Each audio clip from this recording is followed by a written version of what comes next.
गुजरात शहर का फवारा चौक कितनी यादों का अमीन है। एक जानिब अपने जमाने की खूबरू खातून राम प्यारी का महल है कि जिसके हुस्न का पूरे शहर में चर्चा था। दूसरी जानिब अपने जमाने के मशहूर ताजिर केदारनाथ की दिलकश हवेली। राम प्यारी के हुस्न का शहरा सुनकर गुजरात आया, महल के सामने डेरा लगाया, जमीन खरीदी और शानदार महल तामीर करवाया। अभी वहां बसने की आरजू दिल ही में थी कि ठेकेदारी के सिलसिले में कोयटा गया और 1935 के जलजिले में स्वर्गवास हो गया। पाकिस्तान बना, राम प्यारी ने सामान समेटा और संगे मरमर की सीढ़ियां उतरती अपने मुलाजमों के हमरा भारत चली गई। ये दो इमारतें गुजरात शहर को तरके में मिली। एक में लड़कियों का कॉलेज बना दिया गया और दूसरी में इसका हॉस्टल। इस फवारा चौक की चौथी सिमत उस जेल के खंडर थे जिसमें अदाकारा सबिया खानम की वालदा बालू अपने आशिक जार मोहम्मद अली घड़वंश के साथ जुर्म इश्क की सजा में कैद रही थी। बुजुर्ग बताते हैं कि माहिया की इस सिनफ को इन दोनों ने बामे उरूज पर पहुंचाया। कोई राहगीर माहिया सुनना चाहता तो वो जेल की दीवार के साथ खड़ा होकर एक बोल गाता और फिर एक जानिब से बालू और दूसरी जानिब से मोहम्मद अली घड़वंश के माहियों की तकरार शुरू हो जाती। इस चौक से चंद सौ गज के फासले पर वो मकान आज भी मौजूद है जिसमें मेरी जिंदगी के इब्तदाई 20 साल गुजरे। ये पूरा इलाका चाक घुमाकर खूबसूरत बर्तन बनाने वाले कुम्हारों का मस्कन था, जो अपने दामन में एक रवायत लिए था कि सोहनी यही खूबसूरत बर्तन बेचा करती थी। कि चनाब के किनारे माहीवाल के काफले ने पड़ाव डाला और सोहनी माहीवाल की मोहब्बतों की लाजवाल दास्तान शुरू हो गई। दिन भर इस चौक पर टांगों, रेड़ों, गाड़ियों का हुजूम रहता और रात को ये जलसा गाह बन जाता। इसी फवारा चौक में 1970 के एक इंतखाबी जलसे में मेरी तारिक अजीज से पहली मुलाकात हुई थी। मैं जलसे का स्टेज सेक्रेटरी था और तारिक अजीज आखिरी मुकर्रर। दोनों पर मार्क्सिज्म का खुमार छाया हुआ था।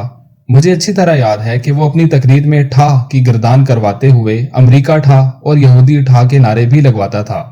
जलसा खत्म हुआ और तारिक अजीज जैसे एक बगोले की तरह गुजरात से रवाना हुआ। वैसे ही वो मेरे जहन से भी महव हो गया। टीवी हमारे घर में नहीं था, फिल्म देखने की इजाजत मुझे थी नहीं, इसलिए तारिक अजीज मुझे क्यों याद रहता। लेकिन फिर एक दिन वो हमारी महफिलों का गायबाना रुकन बन गया। इसी फवारा चौक से जीटी रोड तक जाने वाली चंद सौ गज लंबी सड़क, जहां पर मसूद मुफ्ती का भी एक उम्र ठिकाना रहा, हमारे बचपन में कभी लारी अड्डों पर मुश्तमिल हुआ करती थी। अड्डे मुंतकिल हुए तो होटल वीरान हो गए। इनमें से एक फौजी होटल था जहां यार लोगों ने वैसा ही ठिकाना बना लिया जैसा लाहौर का पाक टी हाउस। इस होटल में छत से चंद फीट नीचे लोहे के स्टैंड पर ब्लैक एंड व्हाइट टीवी रखा होता। तारिक अजीज के नीलाम घर ने हमें इस टीवी के सामने इकट्ठा कर दिया। मेज पर बैठने वालों में से 3 पहले ही मुल्क के अदम में तारिक अजीज का इस्तकबाल करने जा चुके हैं। मुफ्ती आफ्ताब के हफ्त रोजा ताजियाना निकालता था। ऐसा सच्चा कम्युनिस्ट के लीलन का मुजस्मा गिरा तो हरकत कल्ब बंद होने से मर गया। मेरे 2 याराने बासफा, मेरा बहनोई Javed Iqbal Rana income tax commissioner की हैसियत से दुनिया से गया और सिर्फ 4 मरले का मकान तरके में छोड़ा। और सैयद महमूद जैगम के जिनका चंद माह पहले नुहा तहरीर किया है कि बाप के बाद वही एक शख्स था जो जिंदगी भर मेरे लिए खुलूस से दुआ करता था और मेरी परेशानी पर तड़प उठता था। इसी फवारा चौक के आसपास कुम्हारों के मोहल्ले में मेरा स्कूल था जिसमें मिट्टी से नाजुक कागजी प्याले बनाने वाले बाप का बेटा इसहाक नूर मेरा क्लास फेलो था। मेरी तरह इसे भी निसाबी कुतब से कोई दिलचस्पी ना थी। हम लाइब्रेरियों से अलम कलम उठाकर पढ़ते रहते। मेरे वालिद कहते कि इसके पास तो हुनर है, वो चाक पर जा बैठेगा, लेकिन तुम क्या करोगे। लेकिन 9वीं जमात के बाद उसने पढ़ाई छोड़ दी और दुनिया घूमने चल निकला। मुद्दतों लाहौर की हीरा मंडी में बसेरा किया। औरत, जिन्स और जज्बात के सारे रूप उस पर खुले।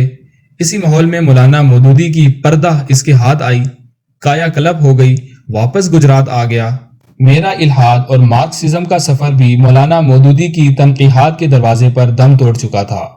चंद माह इकट्ठे गुजरे, मैं पंजाब यूनिवर्सिटी चला आया और वो कायनात के सरबस्ता राजों को ढूंढने बनारस के पंडितों से सितारा शनासी सीखने चल निकला।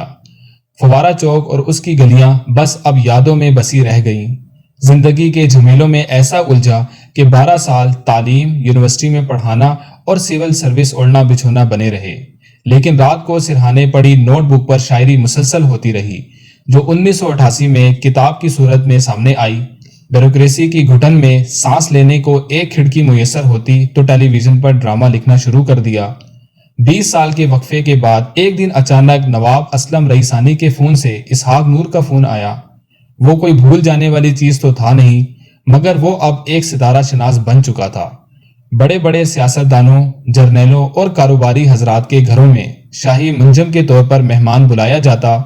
مجھ پر ایک مہربانی کرتا کہ بلوچستان آتا تو کئی ہفتے میرے پاس ٹھہرتا۔ دنیا کا ہر علم اس کی پیاس کے لیے ناکافی تھا۔ فزکس، کیمسٹری سے لے کر فلسفے تک سب کی کتب اس کے تکیے کی زینت ہوتی۔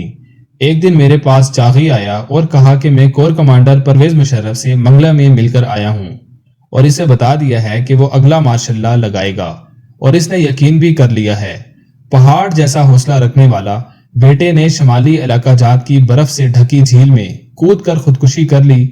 چہرے پر ملال تک نہ آیا۔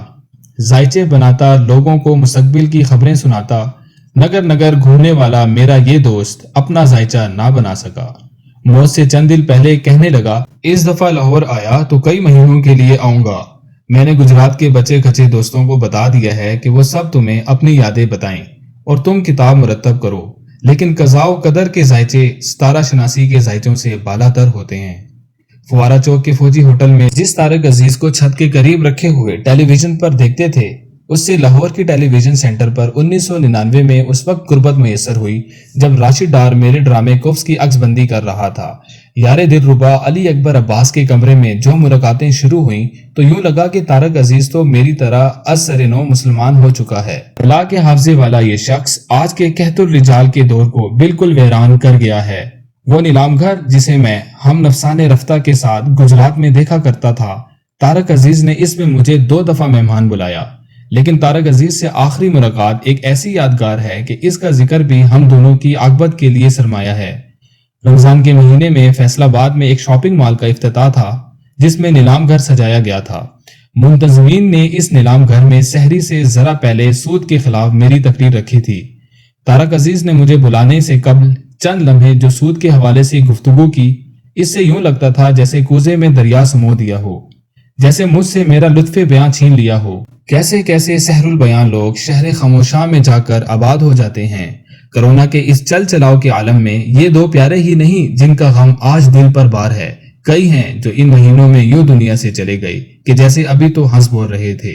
گجرات کے فوارہ چوک کے ایک مکان کے باسی مقصد ندیم کا دعائیہ شعر بار بار لبوں پر آتا ہے، مجھ سے قبریں نہیں دیکھی جاتی، مجھ سے قبریں نہیں دیکھی جاتی، دے مجھے اذن مسیحائی دے۔